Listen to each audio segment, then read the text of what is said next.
Hey everybody, it's Neil, your Monday here on That's Gay, and this week we are going to talk to you all about our personal turn-ons. Now, after some pretty intense research into my past and some soul searching of my own, I have come up with a list of 11 turn-ons that I find completely sexy in a guy. Starting off with number 1, a sense of humor. Any guy who can make me laugh or appreciate any of the horrible, terrible, disgustingly punny jokes I make is totally good in my book. You don't have to be funny all the time, just be sure to have a sense of humor and know how to laugh. Number 2 is intelligence. If a guy has a brain and knows how to use it properly, he's a keeper. You don't have to be book smart and you don't have to be street smart, just have a good head on your shoulders. Number 3, he has to be talkative, or at least be able to engage in conversation. I talk a mile a minute, and I'm gonna need someone who can keep up with me in conversation, whether it's, some witty back and forth banter or just somebody who can sit there and listen and then respond accordingly after I'm done speaking. Next up, originality. I cannot stand the cookie cutter model of perfection that is thrown on us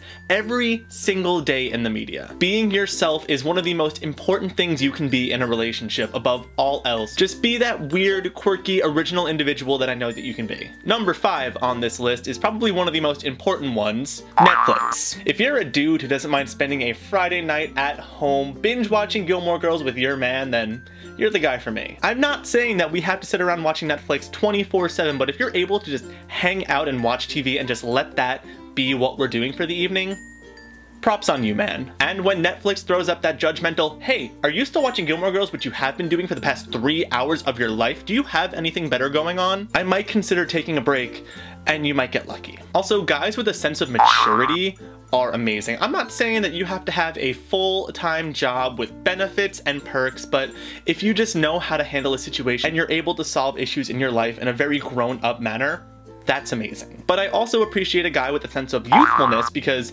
who doesn't love being a kid at heart? Be willing to be weird and have fun and go do things that you would normally not do as an adult, because you have to stay young in order to stay happy. Also, I love a guy who wants a family. Whether it be you being super close to your extended family now, or you wanting to have that sort of relationship with your children and your nieces and your nephews in the future, that means so much to me. It is so completely sexy when a guy talks about having kids. I don't know what it is. I'm 24 years old. I should not be thinking about this, but I love it. You also have to be accepting if you want to get with me. I do not deal well with bigots. The people in my life come from all makes and models, shapes and sizes, and if you're not willing to accept somebody in my life, then I'm not willing to accept you into mine. I also love a guy who's creative. Now, this is an offshoot of originality, but somebody who's willing to create, whether it be art, music, drawing, painting, YouTube videos. If you are a creative person and you know how to follow your own passions, then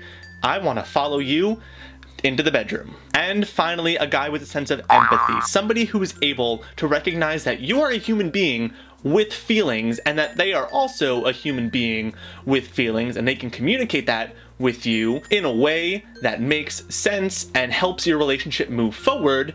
That's a good thing. Now, those are the top 11 turn-ons in my book. I feel like if you meet somebody who fits those criteria, they are a keeper. But if you're not able to remember all of these tips off the top of your head, just remember the acronym, sit on my face. Yep, did I just make an entire video so that I can spell out sit on my face? Probably. Be sure to tell me some of your turn-ons and turn-offs in the comments below. Subscribe to our channel and tune into tomorrow's Tuesday video from the one, the only Jesse Duke. Give this video a thumbs up if you like the fact that I just spelled sit on my face. And until next time, I will catch you later, nerds.